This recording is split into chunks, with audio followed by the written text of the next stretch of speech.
Happy Valentine's Day and welcome to Thailand News Update.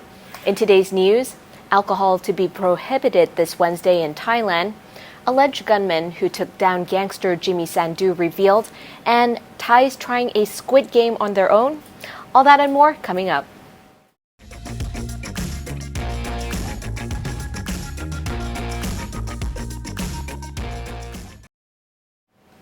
Police say they have identified the two suspect gunmen who are being sought over the apparent gangland killing of Indian-born Jimi Sandhu on February 4 in Rawai, Phuket. Arrest warrants for two Canadian men have been issued. The alleged gunmen have been named as 36-year-old Jean Lacamp and Matthew Dupre, also 36. The arrest warrants follow an intensive investigation by Thai police, forensic evidence collected from the rented Toyota used by the two men, and on the two guns found in the shallows of Rawai Beach that police allege were used in the shooting. In related news, police are investigating a Surrey, Vancouver shooting last Tuesday that put two people in hospital, one in critical condition. Police believe it may have been in retaliation for the shooting of Jimi Sandhu, who was part of the United Nations crime gang in British Columbia. A 24-year-old critically wounded in the incident was a member of the rival Brothers Keepers gang. This coming Wednesday, February 16th, you won't be able to buy alcohol because Thailand, along with some other Southeast Asian nations, will mark the Buddhist holy day of Makha Bucha. The day commemorates Buddha gathering with his first 1,250 disciples in the bamboo grove where he lived. Makha Bucha is celebrated on the full moon day on the third lunar month in Cambodia, Laos, Thailand, and Sri Lanka. On this day, Thais will make merit at their local temples. There, they might recite Buddhist scriptures or give alms to monks. Buddhists traditionally abstain from alcohol on Makha Bucha Day. An online survey shows that most parents doubt that online learning is effective for their children and are either dubious or very concerned about kids 5 to 11 years old getting vaccinated. The Suandusit survey questioned 1,089 parents across Thailand. 66.8% of parents said they doubt how effective online learning is. 55.5% say they have little confidence in it being effective. 11.3% said they're not confident about online learning's effectiveness at all, and only 6.1% of parents said they were very confident. The Deputy Director General of the Fisheries Department has announced that in coming months, 4 areas of the Gulf of Thailand will be closed to fishermen for marine breeding season.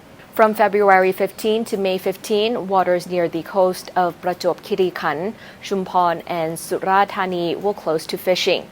Smaller boats will still be allowed to fish if their boats are less than 10 gross tonnage in size with engines less than 280 horsepower. Thailand has closed the Gulf to fishers every year since 1953, and this is meant to preserve enough marine life for fishermen to make a livelihood during other times of the year. Live squid dumped in a shot glass with a spicy Thai sauce and then consumed while the squid is still skirming. Yep, this is a new food trend in Thailand, with many sharing the phenomenon on TikTok and other social media outlets. But the director of the country's Department of Health is warning people that the so-called squid shots could be dangerous. Here's how it's made. In a shot glass with a spicy and sour chili sauce, a live squid is dumped in. Some people leave the squid in the sauce for a few minutes while it attempts to swim, soaking in the spices. Others will dump it in for a quick dip and eat it immediately. If the squid is small enough, some people would eat it whole. But the Department of Health says raw squid can contain the Vibrio parahemolyticus, a bacteria found in marine environments, which can lead to acute diarrhea and vomiting if consumed. He warns that severe food poisoning from eating raw squid can then lead to ulcerative colitis, which is a more long-term condition where the rectum and colon are inflamed. Yeah, you wouldn't be seeing me eating any of those on the Bounce food challenges. That's for sure. The remnants of the COVID-19 pandemic and a slow economic recovery in Thailand is set to make the annual Day of Love more expensive this year.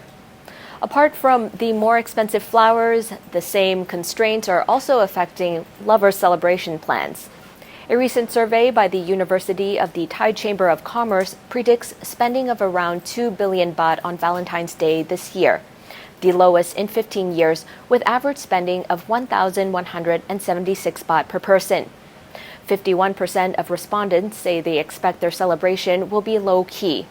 The high price of goods, the COVID-19 pandemic, and rising petrol prices have prompted caution in consumer spending.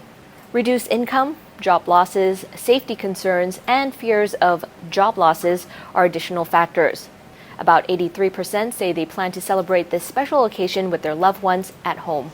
The government has taken advantage of the Valentine's Day celebration to initiate a safe sex campaign with up to 3 million free condoms handed out last week around the city and provinces. And the local disease control department came up with the mood killer, recommending lovers to partake a quick ATK test for COVID before getting too romantic. And now for a quick update on the COVID-19 situation here in Thailand. The CCSA has reported 15,882 new cases of COVID-19 with 24 new deaths. According to the latest reports, there are currently 124,869 in care and 9,482 released from care within the past 24 hours. And that wraps up the morning news for today. Don't forget to subscribe to the channel to keep up with all the latest news around Thailand and the region. Also, check out these boxes here to watch Good Morning Thailand. Today it's me and Jay, and also Thailand News Today this evening with Jet Gunther. I'm Natty from the Thaiger. Sawadee ka.